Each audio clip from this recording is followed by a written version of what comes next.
Hey there, welcome to the Ingles table. I'm Haynes. Today I'm going to show you how to make my recipe for stuffed shells with spinach.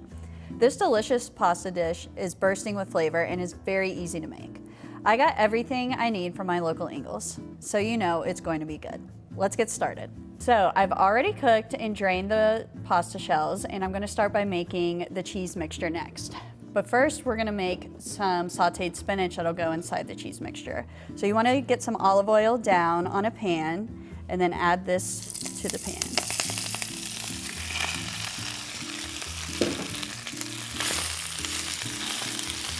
After cooking this for about 2 minutes, we're gonna add the garlic next for some flavor.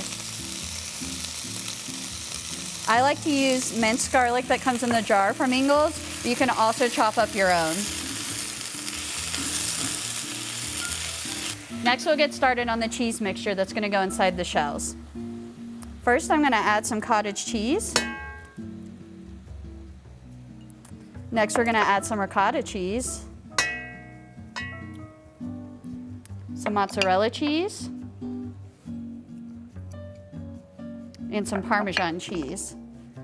What's great about these is that Ingles carries all of these cheeses in their own Laura Lynn brand, which makes it affordable and delicious.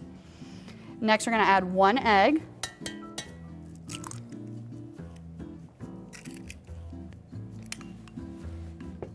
Some salt and pepper to taste. And now that our spinach is nice and cooled off, we're gonna add that to the mixture.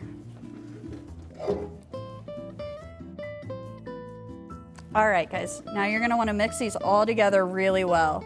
You wanna make sure you get that egg nice and mixed in as well. I love to make this meal when I have friends come over because it's a really hearty meal and it always leaves everyone happy. You can even make it without spinach if you just want to have cheese. These are also really easy to add meat to, anything like that. It's a good family dish and a quick and easy dinner. All right, I've just about got this all mixed up, so I'm gonna get this all cleaned up and start stuffing them. All right, guys, I got this all cleaned up and I've started stuffing the shells now. So I'm gonna show you how to do it. You wanna separate kind of slowly so you're careful not to tear the noodle, and then you're gonna wanna put it right in the center. You wanna make sure it's stuffed a fair amount. And then you're gonna kind of pinch it together and add it to the dish. Let's do our next one. You can also leave a little space, and once you're done stuffing, if you have left over, just add a little bit to each noodle.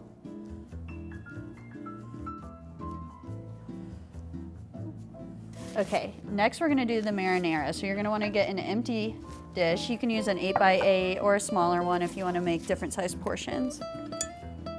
So I picked up this pasta sauce from Ingles, Laura Lynn. It's delicious and it makes it a little bit easier than having to make your own. But if you do wanna make your own, you can just get some crushed tomatoes and throw in some garlic and salt and pepper and simmer it for a little while. So you wanna get this nice and even across the bottom. There we go. Now we're gonna add the noodles to the marinara dish. And you kind of want to nestle them closely together. I like to add a little bit of basil on top after I do that, and you can just sprinkle it across. Now we're gonna add the rest of the pasta sauce. If you don't love pasta sauce that much, you can still just do a little bit and just add more cheese. I'm gonna add some mozzarella on top, which will brown up really nice in the oven.